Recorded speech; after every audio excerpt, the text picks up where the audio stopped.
Assalamualaikum warahmatullahi wabarakatuh. Ini adalah bagian pertama dari pembahasan mekanika kuantum.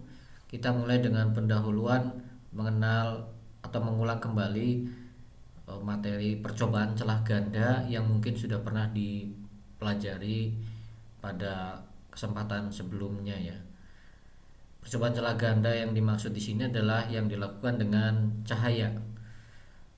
Jadi tahun 1801 Thomas Young melakukan percobaan celah ganda yang kita modelkan dengan bentuk gambar seperti ini ya, diagram seperti ini. Jadi ini hanya pemodelan saja. Sebenarnya realitanya yang dilakukan oleh Thomas Young setupnya tidak seperti ini, tapi bisa kita modelkan dengan seperti diagram ini.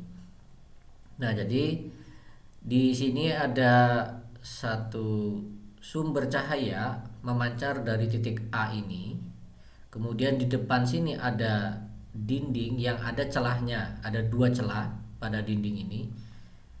Kedua celah itu masing-masing ditandai dengan titik B dan titik C. Kemudian di ujung sana itu ada layar.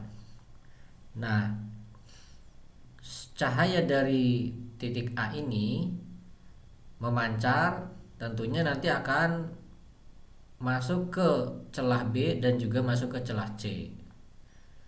Itu. Nah, kemudian sehingga di ruang yang sebelah kanan ini kita akan dapati ada seolah-olah ada dua sumber cahaya, yaitu yang memancar dari B dan dari C, padahal sebenarnya itu berasal dari satu sumber yang sama, yaitu dari A.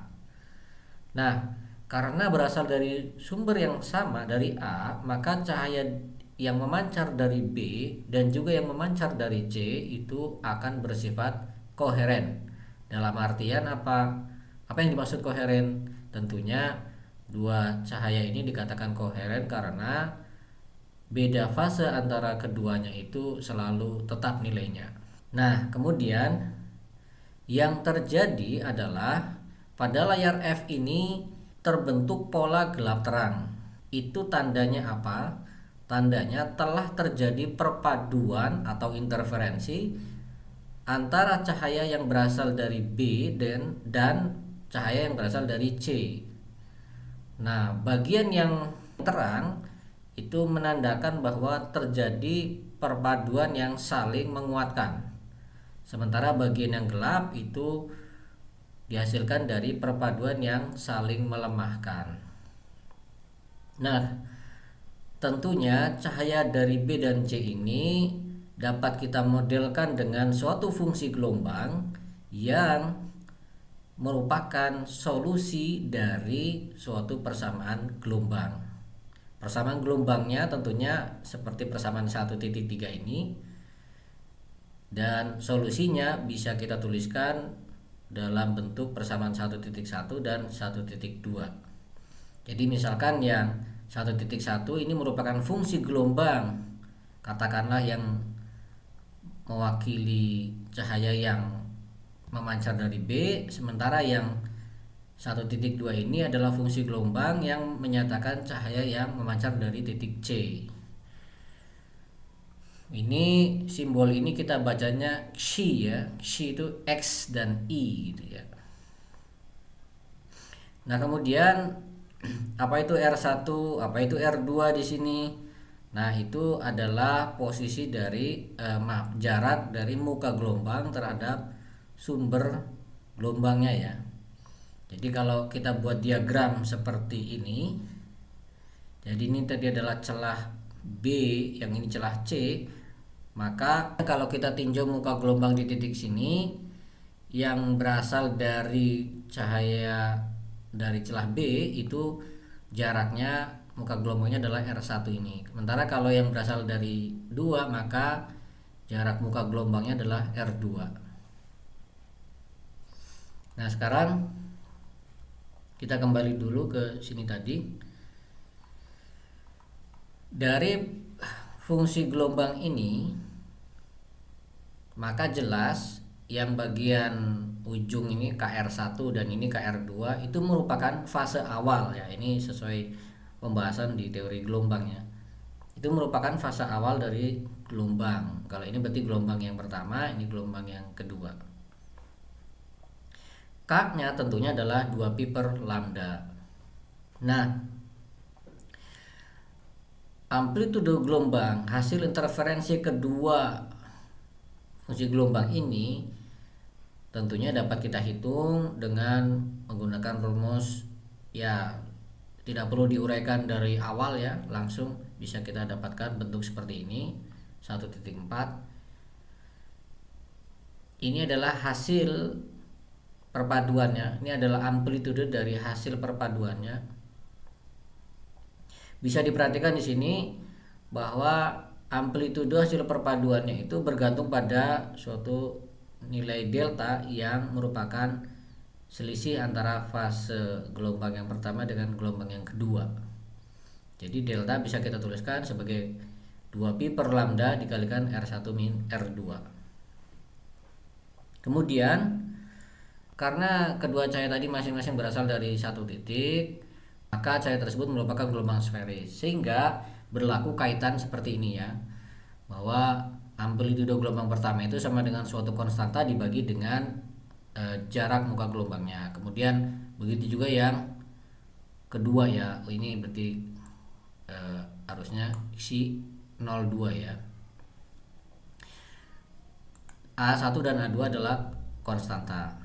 Nah, kemudian kalau kita lihat di persamaan 1.4 ini, maka kita dapat menentukan nilai minimum maupun nilai maksimum dari si 0 ini ya. Kapan dia nilainya mencapai minimum? Perhatikan di dalam tanda akar ini ada 3 suku. 3 suku itu yang pertama ini nilainya selalu positif karena dikuadratkan. Yang kedua nilainya juga selalu positif karena juga dikuadratkan. Kemudian yang ketiga, nah perhatikan di sini ada faktor pengali cos delta. Nah, kita tahu yang namanya cosinus itu bisa bernilai positif, bisa bernilai negatif. Minimumnya adalah -1, maksimumnya adalah +1.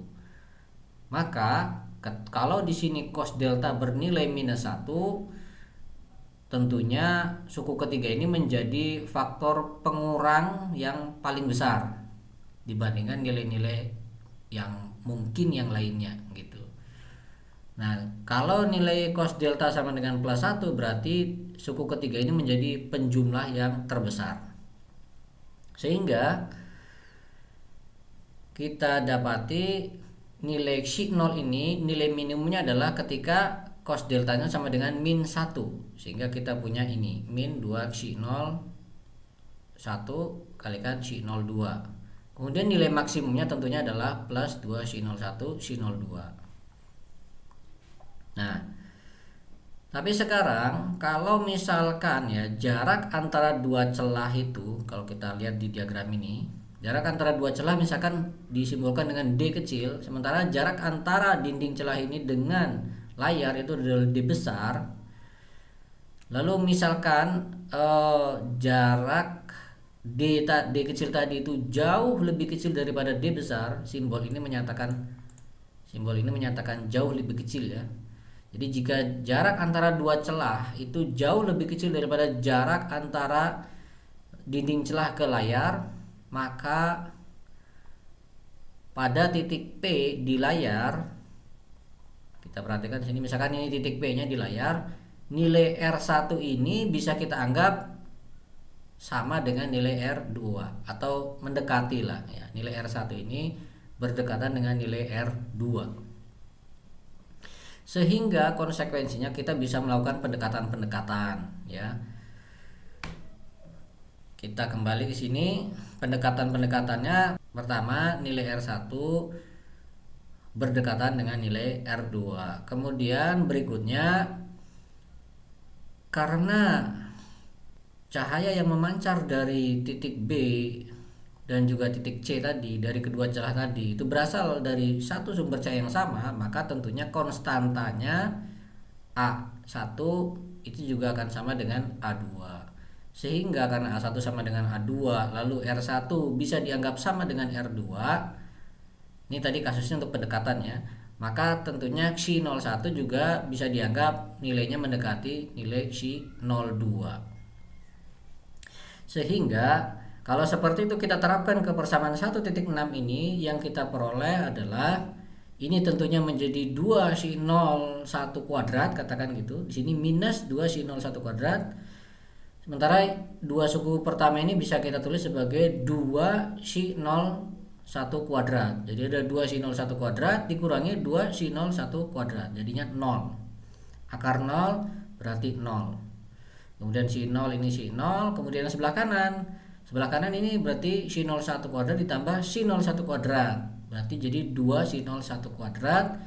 Yang sebelah suku ketiga menjadi 2 si 01 kuadrat juga. Jadi kalau dijumlahkan 4 si 01 kuadrat. 4 si 01 kuadrat diakarkan ya tentunya adalah 2 si 01. Jadi dengan pendekatan ini tadi, kalau kasusnya seperti ini, maka kita peroleh hubungan seperti persamaan 1.7 ini, bahwa nilai Xi 0 itu paling kecilnya adalah 0, paling besarnya adalah 2 Xi 01. Ini tadi adalah amplitudo hasil perpaduan atau hasil interferensi. Jadi tadi dikatakan terjadi perpaduan minimum, berarti kalau apa? Ya kalau amplitudonya paling minimum. Amplitudo hasil perpaduannya paling minimum yaitu berapa? Nilainya 0. Terjadi perpaduan yang saling menguatkan atau ditandai dengan warna yang terang, maka itu berarti amplitudo perpaduannya paling maksimum. Bukan paling maksimum ya. Amplitudonya maksimum, berarti nilainya sama dengan 2 Xi 01 gitu ya. Jadi dalam istilahnya kalau terjadi penguatan minimum itu disebut sebagai interferensi yang destruktif, sementara kalau penguatannya maksimum berarti interferensi konstruktif. Nah, pertanyaannya kapan terjadinya interferensi destruktif dan kapan terjadi interferensi konstruktif? Maka kalau kita lihat di sini tadi, kembali ke sini tadi, interferensi destruktif itu kalau cos deltanya nilainya sama dengan min 1. Kapan itu cos delta sama dengan min 1? Tentunya manakala deltanya merupakan kelipatan bilangan ganjil dari pi.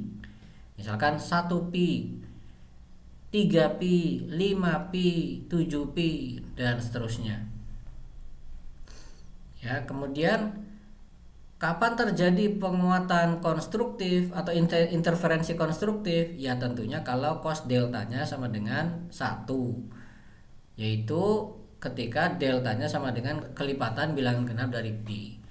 Sehingga kita dapat katakan interferensi destruktif itu kalau deltanya sama dengan 2m plus 1 pi. Ini 2m plus 1 tentunya menghasilkan bilangan ganjil untuk sembarang n bilangan bulat ya.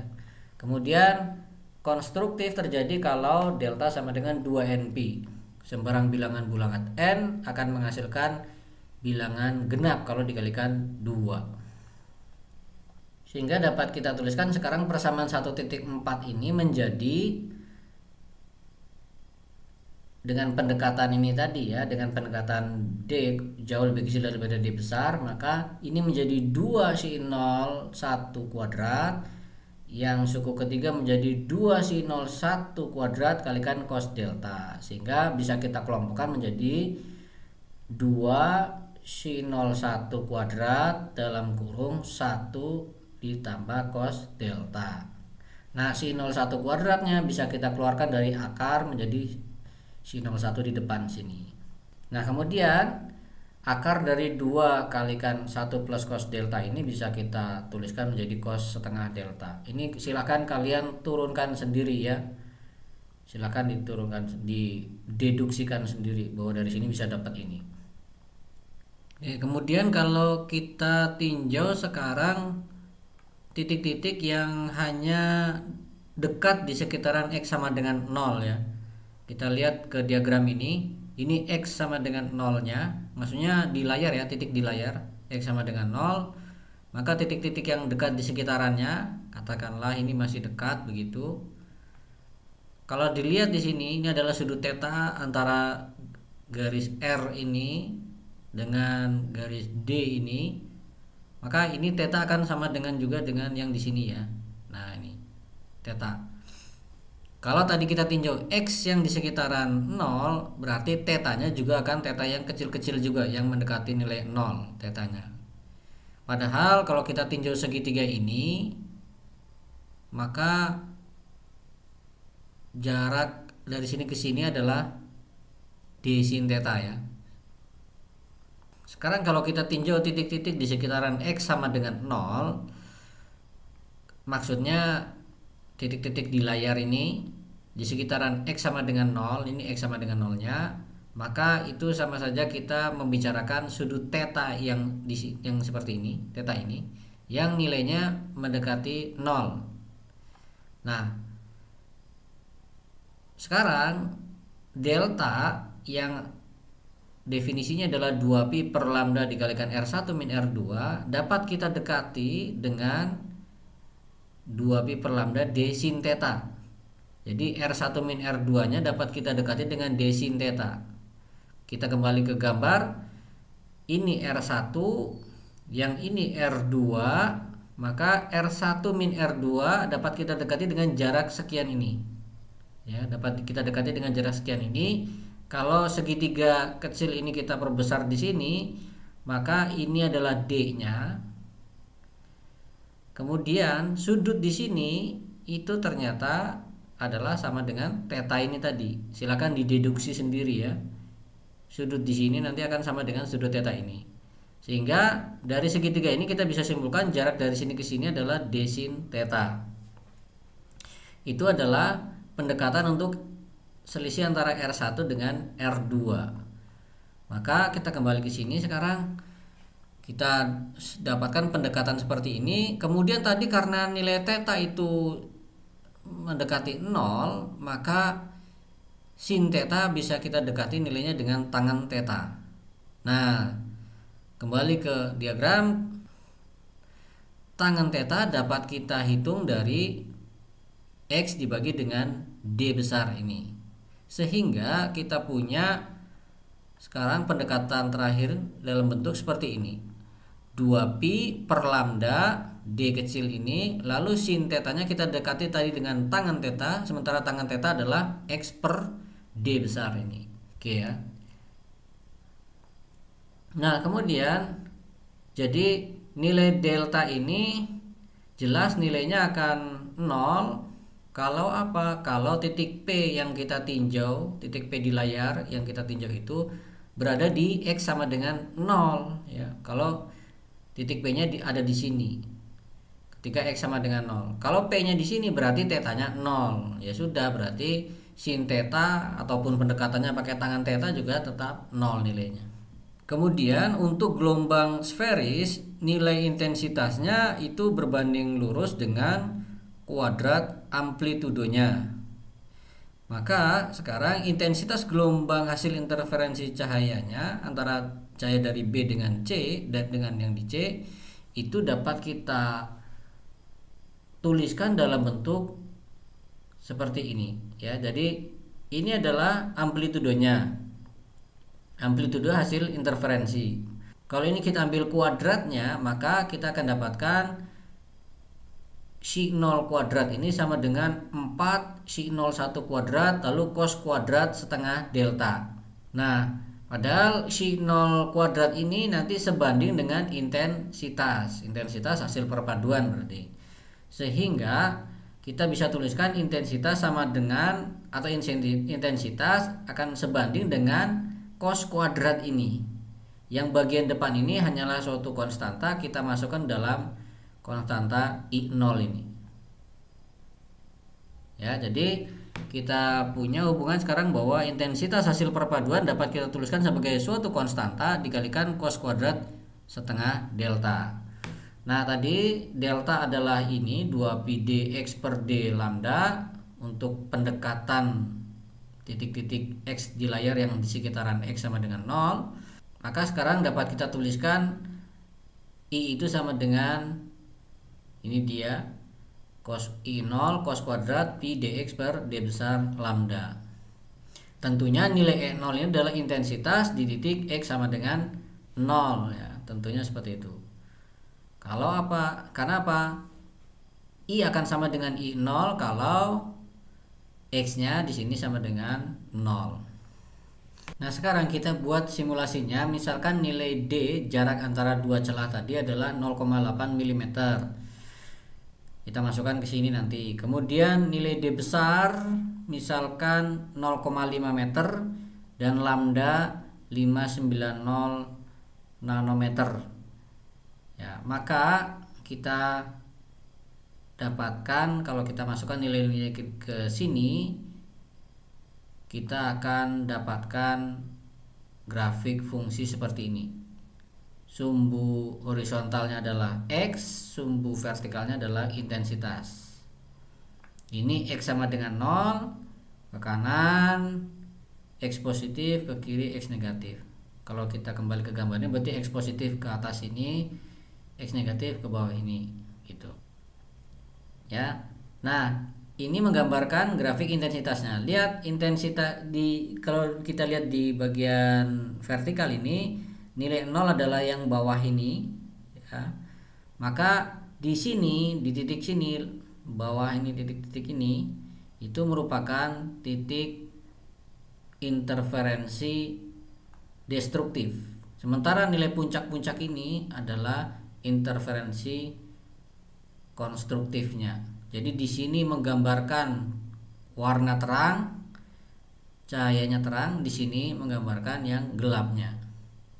Terang, gelap, ini terang, gelap, terang, gelap, dan nilainya tidak diskrit ya. Maksudnya lihat ini dari gelap menuju terang itu perlahan, nanti terang, gelap lagi, begitu ya. Hingga kalau kita simulasikan dengan pixel ya, ini saya buat dengan Skylab, kira-kira bentuknya seperti ini ya, pola gelap terangnya. Dari terang ini sampai ke gelap ini ada gradasi ya, gitu. Karena apa? Karena grafiknya tadi kan smooth ya, dari nilai atas ini turun ke bawah, naik lagi gitu. Nah, sekarang jika tanpa pendekatan, maksudnya tanpa pendekatan itu kita akan hitung untuk semua X ya, semua X, tidak hanya yang di sekitaran X0. Yang akan kita dapatkan adalah dari persamaan 1.4 ini kita dapatkan persamaan 1.11 ini. Ya. Kalau di 1.4 tadi, di situ adalah si 0 sama dengan akar. Nah, ini sekarang kita kuadratkan kedua ruas. Jadi yang sebelah kiri adalah si 0 kuadrat, lalu sebelah kanan tanda akarnya sudah hilang. Ini adalah si 01 kuadrat, ini si 02 kuadrat, dan seterusnya. Nah, tadi harusnya di sini kan ada A1, di sini ada A2, tapi karena kedua sumber cahaya berasal dari satu sumber yang sama, maka kita tulis saja menjadi sama dengan A0 begitu ya. Nah, kemudian ini tentunya si 0 kuadrat ini sudah sebanding dengan intensitas. Jadi kita bisa menggambarkan hubungan antara intensitas dengan posisi perpaduan X itu melalui persamaan 1.11 ini saja. Sehingga kalau kita plotkan, ini saya plotkan dengan Skylab juga, dapatlah grafik seperti ini. Ya, kalau kita zoom saja di sekitaran X sama dengan 0 ini, untuk sekitaran yang kecil sekali di sekitaran X sama dengan 0, maka yang akan kita dapatkan adalah bentuk ini ya. Ini kalau kita zoom di sekitaran X sama dengan 0 gitu. Ya, jadi dengan teori gelombang, fenomena perpaduan atau interferensi antara dua sumber cahaya yang koheren itu dapat kita jelaskan dengan cukup baik ya. Yang terjadi seperti ini, dan kita bisa modelkan dengan grafik seperti ini kalau di sekitaran X sama dengan 0, atau kalau kita perlebar tinjauan kita dapatkan bentuk grafik seperti ini. Nah, berikutnya kita akan bahas percobaan celah ganda yang tidak menggunakan cahaya tapi menggunakan elektron. Insya Allah kita bahas di video selanjutnya. Pembahasan ini kita cukupkan dulu sampai di sini. Terima kasih. Assalamualaikum warahmatullahi wabarakatuh.